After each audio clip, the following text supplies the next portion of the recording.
When I started out my career, it was very turbulent because it was a turbulent time for the financial industry. And the fear is always, how do I leave certainty for uncertainty? Yes, you don't have to be, careless, but you have to be brave, yeah, right? And I worked in several banks that had issues. So I was almost always out of a job. 3 months into a job, then you're out, then you're up and down, and I got tired of it. So my advice would be, honestly, just try it. Decide that you want to start something. Break it down into little steps. The first step could be, let me pray. The next step could be, let me ask somebody who has been what do I do? The next step could be, let me just have a meeting. Just that it's from asking and moving in the circle, and you find that somehow, you find a way to what you're looking for. Our guest today is an acclaimed film producer and creative entrepreneur with a diverse background, holding bachelor's and master's degree in law and MSc in International Human Resource Management. She's none other than Mrs. Winifred Mena Ajakpovi. Let's welcome her to Almost Couch. Wow, Winifred, I'm so happy to have you here today.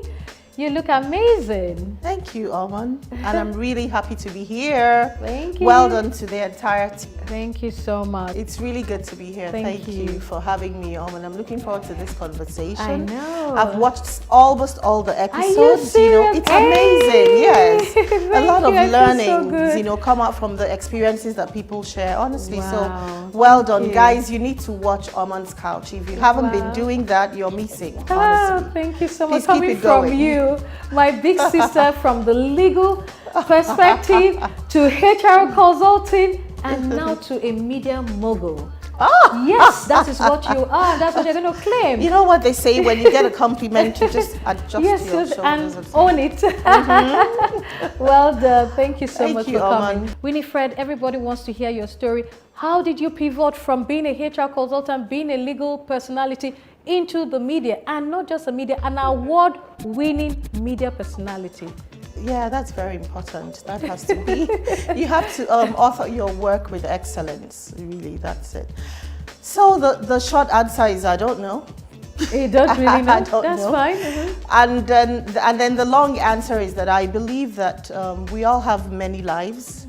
Live all of your lives. Live as many of them as you can. It's inside of you already. Different expressions of yourself. Exactly. Everybody has, their different expressions of yourself. So find them and live them. So that's what I think that essentially I knew that I was born a creative. Poetry, drama, music, they were all my things from school, yes, and all of that. But parental influence.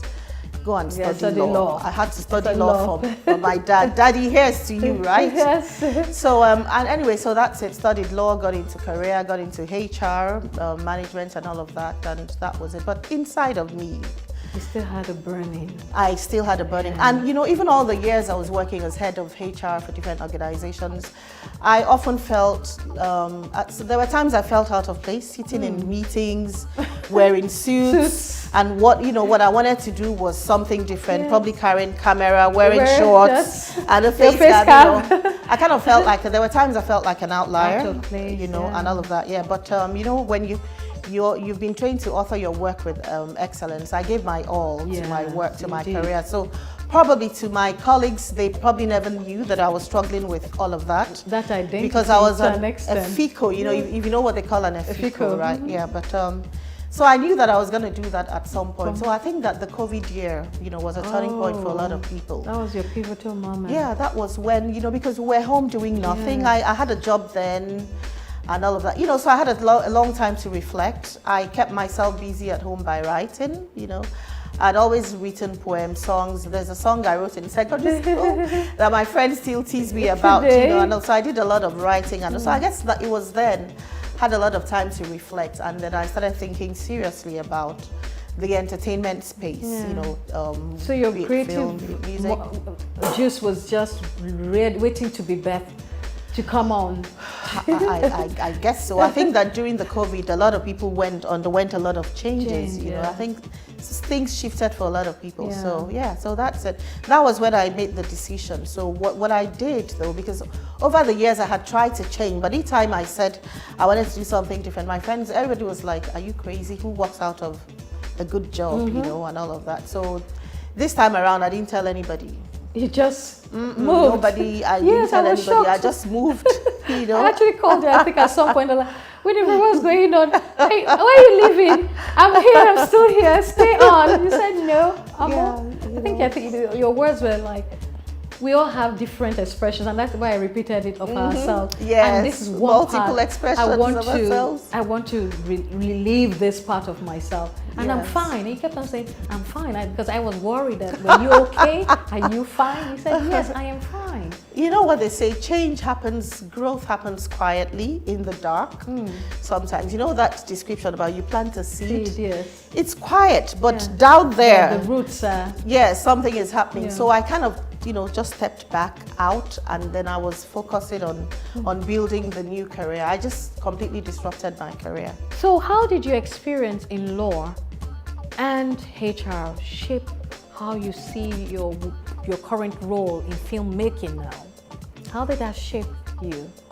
You know, it's interesting that you would ask that, because now I almost feel like it's the perfect prescription. That if you, I never did. I mean, I never imagined it was going to come in handy. But filmmaking is a lot of things. But I find that it's law, it's human resource management. First of all, the project of film is really managing resources and the output is a creative product, right? So, but you manage people, equipment, money, locations, and all of that. So there goes my HR. I mean, every film set, you have at least 120 people. Wow. At a minimum, and you have to, you're the focal point, you're the producer, you're the CEO of that particular project, so you're responsible for everybody, from their welfare to finances to, everything. So my HR days, I've heard the feedback a lot of times, oh, you're great at managing people. We fight on set, and tempers rise, emotions and all that, and